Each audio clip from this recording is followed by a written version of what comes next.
Hi, this is Mr. Beck Does Your Homework. This is question number 6 on homework 25 about rotational kinematics. This question first says you'll have to convert units. That's just a hint. But this says a phonograph record has an initial angular speed of 32 revolutions per minute.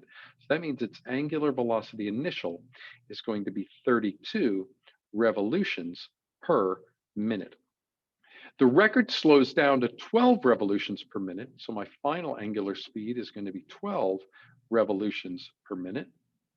And it does that in a time of 3.0 seconds. So the elapsed time is 3.0 seconds.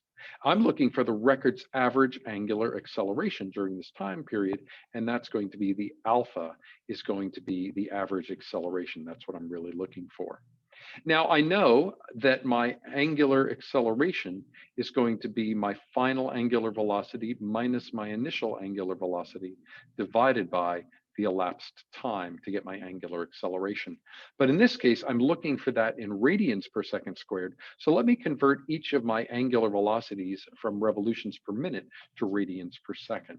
In order to convert from revolutions per minute to radians per second, I'm going to need minutes up top and seconds on the bottom. And I know that 1 minute is the same as 60 seconds.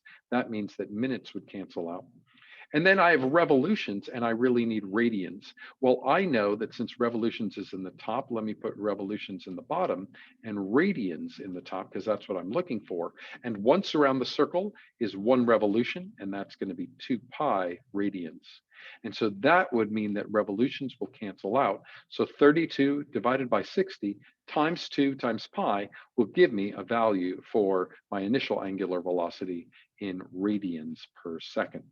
I can do the same thing with my final angular velocity. So I have 1 over 60 minutes over seconds.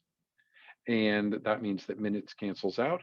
And then again, I'll have 2 pi divided by 1 radians per revolution.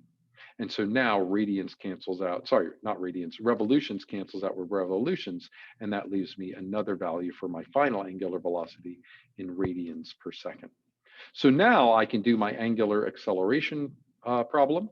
And so that'll be my final angular velocity, which is this one in radians per second, minus my initial angular velocity, all divided by that elapsed time. And for me, that's going to be 3.0 seconds.